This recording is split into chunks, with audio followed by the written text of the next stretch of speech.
Hey, welcome back to another video for our chessboard. We're going to put some pieces on the board now. So we're going to have some variables inside of the form. So let's do a right click on the form and choose View Code. This will bring up the Form 1 area where we can do all kinds of coding. The first thing I'd like to do is have a reference to our board class. So before we begin Form 1, let's try to create a board. So let's name it as board, and I'm going to call it my board. And that's going to be equal to new board of size 8. So similar to what we did in the console app. Similar also is the fact that we cannot see anything about a board in this class. So let's do some potential fixes, and we should be able to use the first option that says using chessboard model. And so now we have a reference to the other chessboard.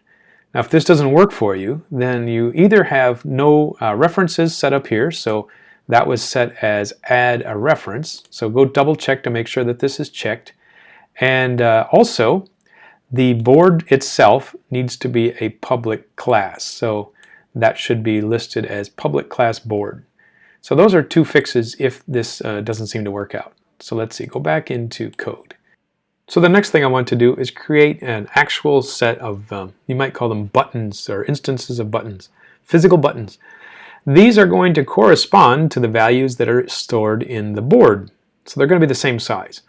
So I want a button 2D array. I'm going to call it button grid. And it will be a new array of size myboard.size. Now you can also see that we have some issues with this item called a non-static field. So let's define board as a static variable. So there's only one ever, and that looks like it's going to solve the errors. So just to make things clear, I'm going to put some comments here. So the first item on this list is my board, which refers to the class board. It contains the truth about the board, the values, the true falses. The second is an 2D array of buttons whose values are determined by my board. And so these two are the same size and they correspond to each other. Next, I'd like to create a method here that is going to print all the buttons to the screen. So just like in the console app we have a print board, this is going to be similar to print board. It's going to display things on the form. So since it doesn't exist yet, we have an error, and it says, would you like to do a potential fix and generate this method? So I'll take their suggestion. So we're going to be printing a bunch of buttons. The first thing I need to do is figure out what each button size is. So do some math. How many pixels wide is the panel? And how many columns do we need? So we're going to take the pixel width divided by 8, which is the size of the board. So before I go on, I'm going to put comments to know what the main idea of this method is. We're going to create buttons and place them into panel 1. Next, I'm going to make sure that the button is it's a square. So I'm going to make the height equal to the width.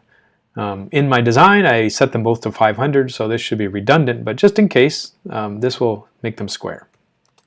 The next part of populate grid is I'm going to create nested loops. So it'll be a loop inside a loop. In this loop, we're going to create buttons and print them to the screen. So just like in the console app, we had a for loop that was in a for loop to print. Same thing for the buttons. Alright, so the first thing we'll do is create a for loop and another for loop. And those will be iterated over the columns and the rows of our grid. So for each location on the grid, I am going to create a new button. So the button grid is saving 64 different buttons. So we'll make the height and the width of the button to be perfectly square as well. And we've already used the variable called button size to calculate what that will be. Now the next thing I want to do is add a click event to each button. So we'll test that out in a minute. Alright, so the click event is going to be added to this grid button click method. Obviously this doesn't exist yet. Grid button click is something I just invented. So let's go and show the potential fixes. And let's choose generate this function, and we'll have the helper function down below. So we'll come back and finish this in a few minutes. So the next thing is to actually physically place the button in the panel. So panel1.controls.add is the function that we need, and inside of there we'll place this specific button. So the next section is we are going to actually physically move the button now. So it's been placed on the panel, but now we need to tell it exactly where. And we do some math calculations. So the location is of type point. So in C#, a structure called point is simply an x and y coordinate. So a point. And the point is going to have two variables. It's going to be the row and the column number times the button size. So if the button size is, let's say, pick 100, the first column is at 0, the second column is at 100, the next one's at 200 and 300 and so on. And so we use button size times the looper variable. Now I'd like to place this button on the screen with a label so we can see where the rows and columns are. So I'm going to add a JI and then the pipe character and the J. Alright, so I run the program and you can see that each button is going to have a label. And so I have the labels as 0, 0, 1, 0, 2, and so you can see that the loops and the counter seem to be working. If I click one of these guys, I'm going to have an exception that says you have not done anything with the button click yet. So let's put in a quick message there just to test it out. So for the method, I'm going to just show a message box that says you clicked a button. So if I click any button here, it says you clicked a button. So all of the buttons have been placed on the board. They have been given an XY location, a label, and also they have a method that is called in the click button. So that's a lot of accomplishment here for one video.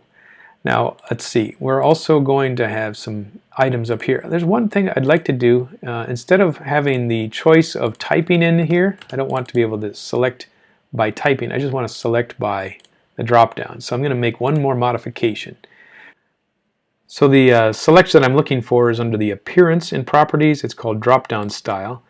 And so there is simple and drop down list. So list is the one I'm looking for. That will not allow the user to type anything. Okay, so it looks like we've got ourselves the buttons working.